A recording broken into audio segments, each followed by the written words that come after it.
Hi, ഞാൻ doctor Juhi Das, QNB health കെയറിലെ homeopathic ഫിസിഷ്യനാണ്. എല്ലാവരുടെയും ലൈഫിൽ ഒരു വില്ലനായിട്ടുള്ളൊരു മെയിൻ അസുഖമാണ് പ്രമേഹം അല്ലെങ്കിൽ ഡയബറ്റിസ് എന്ന് പറയുന്നത്. ഇത് കാരണം പല ആളുകളും ജീവിതകാലം മെഡിസിൻസ് കഴിക്കണോ എന്ന് വരെ ചോദിച്ചിട്ടുണ്ട്. ഇന്നത്തെ വീഡിയോയിലൂടെ ഡയബറ്റിസ് എങ്ങനെ നമുക്ക് പൂർണ്ണമായിട്ടും റിവേഴ്സ് ചെയ്യാമെന്നൊന്ന് ഡിസ്കസ് ചെയ്യാം. ജീവിതശൈലി രോഗത്തിലെ ഏറ്റവും ഇമ്പോർട്ടൻ്റ് അല്ലെങ്കിൽ വില്ലനായിട്ടുള്ള ഒന്നാണ് ഡയബറ്റിസ് എന്ന് പറയുന്നത്. ഇത് വരാൻ ഒത്തിരി കാരണങ്ങളുണ്ട്. കാരണങ്ങൾ നോക്കുകയാണെങ്കിൽ നമ്മുടെ ഇന്നത്തെ മാറിയ ജീവിതശൈലിയും വ്യായാമം ഇല്ലാത്ത അവസ്ഥയൊക്കെയാണ് ഇതിൻ്റെ പ്രധാന റീസൺസ് എന്ന് പറയുന്നത്. പലരും ചിന്തിക്കാറുണ്ട്, ഇത് ജീവിതകാലം ഇതിന് മെഡിസിൻസ് എടുക്കണോ, അല്ലെങ്കിൽ മെഡിസിൻസ് എടുത്തു കഴിഞ്ഞിട്ടും ഇത് എന്തുകൊണ്ട് പൂർണ്ണമായിട്ടും കുറഞ്ഞു വരുന്നില്ല. പല പേഷ്യൻസും ചോദിക്കാറുണ്ട്, കാലങ്ങളായിട്ട് എനിക്ക് മെഡിസിൻസ് ഞാൻ കഴിച്ചുകൊണ്ടിരിക്കുന്നുണ്ട്, ഭക്ഷണ രീതികൾ ക്രമീകരിച്ചിട്ടൊന്നും ഷുഗർ കൺട്രോൾ ആവുന്നില്ല. അപ്പോൾ നമ്മൾ ശ്രദ്ധിക്കേണ്ട കാര്യങ്ങൾ എന്ന് പറയുമ്പം ഈ ഷുഗർ വരുന്നത് കാരണങ്ങൾ എന്താണ്? നമ്മൾ കഴിക്കുന്ന ഭക്ഷണത്തിലൂടെയാണ്, അല്ലെങ്കിൽ നമ്മൾ ആ ഒരു ബാഡ് ഹെൽത്ത് അല്ലെങ്കിൽ മെൻ്റൽ സ്ട്രെസ്, അങ്ങനത്തെ പല കാരണങ്ങൾ കൊണ്ടാണ് ഇത്തരം ഷുഗറിലേക്ക് ലീഡ് ചെയ്യുന്നത് അല്ലെങ്കിൽ ഡയബറ്റീസിലേക്ക് ലീഡ് ചെയ്യുന്നത്. അപ്പോൾ ആ ഒരു ട്രിഗറിങ് ഫാക്ടർ നമ്മൾ ആദ്യം അവോയ്ഡ് ചെയ്ത് കഴിഞ്ഞാൽ, അല്ലെങ്കിൽ ആ ഒരു തെറ്റായ ഭക്ഷണ രീതികൾ നമ്മൾ അവോയ്ഡ് ചെയ്ത് കഴിഞ്ഞാൽ നമുക്ക് ഇത്തരം ഷുഗർ കംപ്ലയിൻറ്റ്സ് റെഡ്യൂസ് ചെയ്യാൻ സഹായിക്കുന്നതാണ്. ഈ ഡയബറ്റിസ് എന്ന് പറയുമ്പം അത് ഒരു മൾട്ടി സിസ്റ്റം ഓഫ് ഡിസോർഡേഴ്സ് ആണ്. അതായത് ഓരോ ഓർഗൻസിനെയും അത് അഫക്റ്റ് ചെയ്യുന്നുണ്ട്. ഇപ്പോൾ ഡയബറ്റിക് ന്യൂറോപ്പതി എന്ന് പറയുമ്പോൾ എന്താണ്? കാലുകൾക്ക് തരിപ്പ്, അതായത് ശരീരമാസകല ഒരു തരിപ്പ്, മരവിപ്പ്, ഒട്ടും സെൻസേഷൻസ് ഇല്ലാത്തൊരവസ്ഥ, ചെരുപ്പിടാൻ പറ്റാത്തൊരവസ്ഥ, അതായത് ന്യൂറോപ്പതി, നാഡികൾ സംബന്ധമായിട്ടുള്ള ബുദ്ധിമുട്ടുകളാണ് ഡയബറ്റിക് ന്യൂറോപ്പതി എന്ന് പറയുന്നത്. അതേപോലെ തന്നെ മറ്റുള്ള അവയവങ്ങളെയും ഈ ഒരു ഷുഗർ ബാധിക്കാം, അതായത് കണ്ണിനെ ബാധിക്കാം. ഡയബറ്റിക് റെറ്റിനോപ്പതി എന്നുള്ളത് കാഴ്ച മങ്ങുന്ന ഒരവസ്ഥ, അല്ലെങ്കിൽ കൃത്യമായിട്ട് ആ ഒരു വിഷൻ പ്രശ്നങ്ങൾ ഡിസ്റ്റർബ് ആകുന്നു. അതേപോലെ തന്നെ കണ്ണുകൾക്കൊരു ഹെവിനെസ് ഫീലിംഗ്, അങ്ങനെ നമ്മളെ കാഴ്ച രീതിയിൽ എന്തെങ്കിലും ബുദ്ധിമുട്ടുകൾ വരികയാണെങ്കിൽ അതിനെ നമ്മൾ ഡയബറ്റിക് റെറ്റിനോപ്പതി എന്ന് പറയുന്നു. അതേപോലെ തന്നെ വൃക്ക സംബന്ധമായിട്ടുള്ള ബുദ്ധിമുട്ടുകൾ, അതായത് കോമൺ ആയിട്ടുള്ളതാണ്, യൂറിൻ പാസ് ചെയ്യുമ്പോൾ ഒരു പുകച്ചിൽ അല്ലെങ്കിൽ ഒരു ബേണിംഗ് സെൻസേഷൻസ് ഉണ്ടാവുന്നു, ഇടയ്ക്കിടയ്ക്ക് യൂറിനേറ്റ് ചെയ്യാനുള്ളൊരു ബുദ്ധിമുട്ടുണ്ടാവുന്നു. അതിനെയാണ് നമ്മൾ ഡയബറ്റിക് നെഫ്രോപ്പതി എന്ന് പറയുന്നത്. അതേപോലെ തന്നെ നമ്മൾ ഹോൾ ബോഡി തന്നെ വീക്ക്നെസ് ക്രിയേറ്റ് ചെയ്യുന്ന ഒരു മെയിൻ വില്ലനാണ് ഡയബറ്റിസ് എന്ന് പറയുന്നത്. ടൈപ്പ് 1, ടൈപ്പ് 2 എന്ന രീതിയിലൊക്കെ ഇത് തരം തിരിച്ചിട്ടുണ്ട്. ടൈപ്പ് 1 എന്ന് പറയുമ്പോൾ എന്താണ്? ജുവനൈൽ ഡയബറ്റിസ് ആണ്. ജുവനൈൽ എന്ന് പറയുമ്പം ചെറിയ സ്റ്റേജിൽ, അതായത് കുഞ്ഞു തൊട്ടേ കാണപ്പെടുന്ന ഒരു അസുഖമാണ്. ഇവിടെ ഇൻസുലിൻ്റെ പ്രൊഡക്ഷൻ ഇല്ലാത്തൊരവസ്ഥ. ഇൻസുലിൻ്റെ ധർമ്മം എന്താണ്? പാൻക്രിയാസ് ഗ്രന്ഥി ഉൽപ്പാദിപ്പിക്കുന്ന ഇൻസുലിൻ്റെ ധർമ്മം എന്താണ്? ഗ്ലൂക്കോസ് മോളിക്യൂൾസിനെ റെഡ്യൂസ് ചെയ്യാൻ, എക്സസ് ആയിട്ടുള്ള ആ ഒരു ഗ്ലൂക്കോസിനെ ബ്ലഡിൽ നിന്നും റെഡ്യൂസ് ചെയ്യാൻ സഹായിക്കുന്ന ഒരു മെയിൻ ഹോർമോണാണ് ഇൻസുലിൻ എന്ന് പറയുന്നത്. അതേപോലെ തന്നെ നമ്മുടെ ദഹന പ്രക്രിയ, അതായത് നമുക്ക് ഫുഡ് കഴിച്ചു, വയറ് നിറഞ്ഞു എന്നുള്ള ആ ഒരു ഫീലിംഗ് തരുന്നത് ഈ ഒരു ഇൻസുലിൻ ഹോർമോൺസ് ആണ്. എന്നാൽ ഈ ഒരു പാൻക്രിയാസ് ഗ്രന്ഥി ഉൽപ്പാദിപ്പിക്കുന്ന ഇൻസുലിൻ്റെ പ്രൊഡക്ഷൻ കുറഞ്ഞു പോകുമ്പോൾ, അല്ലെങ്കിൽ അത് കൃത്യമായിട്ട് പ്രവർത്തിക്കാതെ വരുമ്പോഴാണ് അത് ജുവനൈൽ ഡയബറ്റിസ് അല്ലെങ്കിൽ ടൈപ്പ് 1 ഡയബറ്റിസ് എന്ന് പറയുന്നത്. എന്നാൽ ഇതിൻ്റെ റിവേഴ്സിബിലിറ്റി നോക്കുകയാണെങ്കിൽ ഒരു 10% മാത്രമേ ഇത് റിവേഴ്സിബിൾ ആവത്തുള്ളൂ. കാരണം ഇൻസുലിൻ്റെ പ്രൊഡക്ഷൻ കൃത്യമായിട്ട് അവിടെ ഇല്ലാത്തൊരവസ്ഥയാണ് ഇവിടെ വരുന്നത്.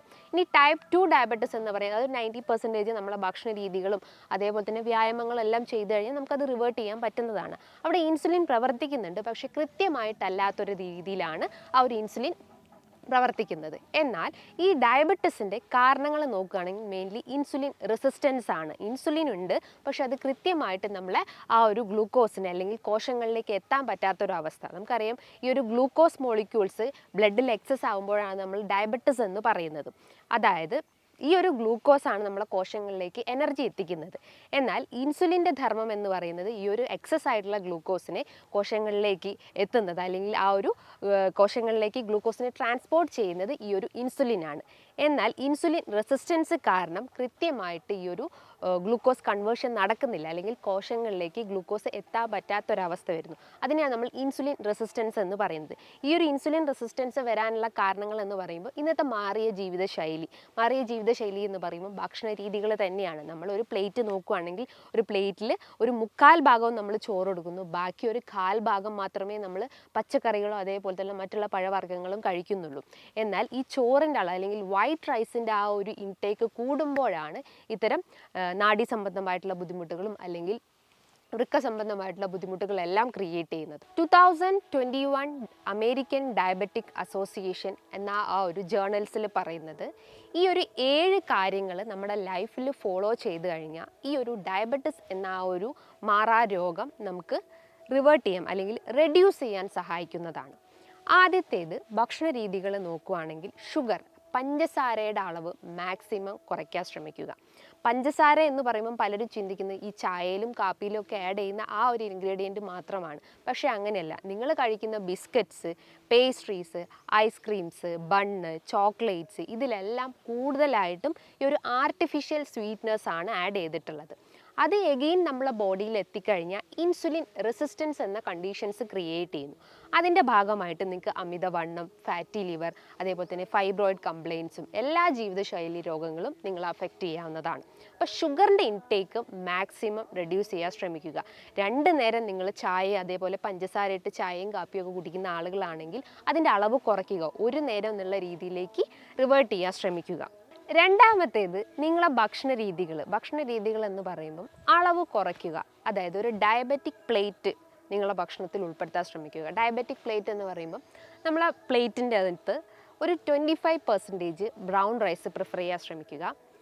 റിമൈനിങ് 25% പ്രോട്ടീൻസ് ഇൻടേക്ക്, അതായത് കടല, പരിപ്പ് അങ്ങനത്തെ എന്തെങ്കിലും മുളപ്പിച്ച ധാന്യങ്ങൾ ഉൾപ്പെടുത്താൻ ശ്രമിക്കുക. അതായത് പ്രോട്ടീൻസ് മാക്സിമം ഉൾപ്പെടുത്താൻ ശ്രമിക്കുക. ബാക്കി വരുന്ന 25%ൻ്റെ അകത്ത് വെജിറ്റബിൾസ് ഉൾപ്പെടുത്തുക. അതായത് സാലഡ്സ് ആക്കിയിട്ട് carrot, cucumber, ladies finger, broccoli അത്തരം ക്രൂസിഫറസ് വെജിറ്റബിൾസ് ആക്കിയിട്ടുള്ള വെജിറ്റബിൾസ് മാക്സിമം ഉൾപ്പെടുത്തുക.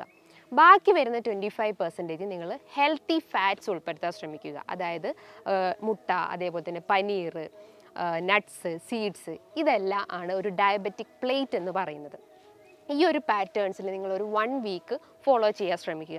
ഇനീഷ്യലി നിങ്ങൾക്ക് ഈ ഒരു പ്രോസസ്സ് ഫോളോ ചെയ്യാൻ ഭയങ്കര ബുദ്ധിമുട്ടുണ്ടാകും. നമ്മൾ വലിച്ചു വാരി ഫുഡ് കഴിക്കുന്ന ആ ഒരു സ്റ്റേജിൽ നിന്നും ക്വാണ്ടിറ്റി കുറച്ച് വരുമ്പം നമുക്ക് ഭയങ്കര ഒരു ഡിഫിക്കൽട്ടി ഫീൽ ചെയ്യാനുള്ള ചാൻസസ് ഉണ്ട്. അപ്പോൾ നിങ്ങൾ കണ്ടിന്യൂസ് ആയിട്ട് ഈ ഒരു 1 മന്ത് അല്ലെങ്കിൽ ആദ്യം ഒരു 1 വീക്ക് ഫോളോ ചെയ്യാൻ ശ്രമിക്കുക. അതിനുശേഷം അതൊരു 1 മന്തിലേക്ക് എക്സ്റ്റെൻഡ് ചെയ്യാൻ ശ്രമിക്കുക.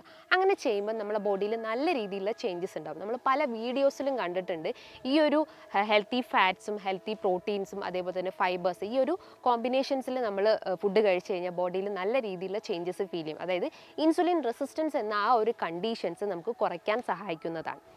മൂന്നാമത്തേത് എക്സസൈസ് ആണ്. എക്സസൈസ് എന്ന് പറയുമ്പോൾ പലരും ഒരു മിതമായ രീതിയിലുള്ള എക്സസൈസ് ആയിരിക്കും ഉദ്ദേശിക്കുന്നുണ്ടാവുക. എന്നാൽ അങ്ങനെയല്ല.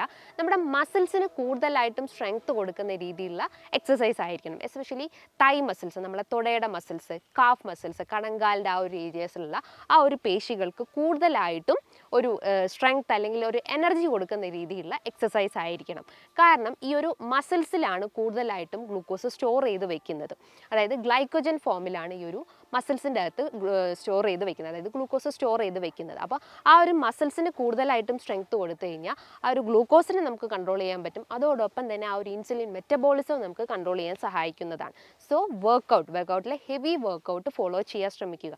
ഇപ്പോൾ ഡിസ്കിൻ്റെ കംപ്ലയിൻറ്റ്സ് അങ്ങനെ എന്തെങ്കിലും ജോയിൻറ്റ് കംപ്ലയിൻറ്റ്സ് ഉള്ള ആളുകളാണെങ്കിൽ അതൊരു മിതമായ രീതിയിൽ മാത്രം, അതായത് ഡെയിലി ഫോളോ ചെയ്യേണ്ട, നിങ്ങൾ ഒന്നിടവിട്ട ദിവസങ്ങളിൽ മാത്രം ഫോളോ ചെയ്യാൻ ശ്രമിക്കുക. ഇനി അഞ്ചാമത്തെ കാര്യം എന്ന് പറയുമ്പോൾ ഉറക്കമാണ്. ഉറക്കം എല്ലാത്തിൻ്റെയും അടിസ്ഥാനമായിട്ടുള്ളതാണ്.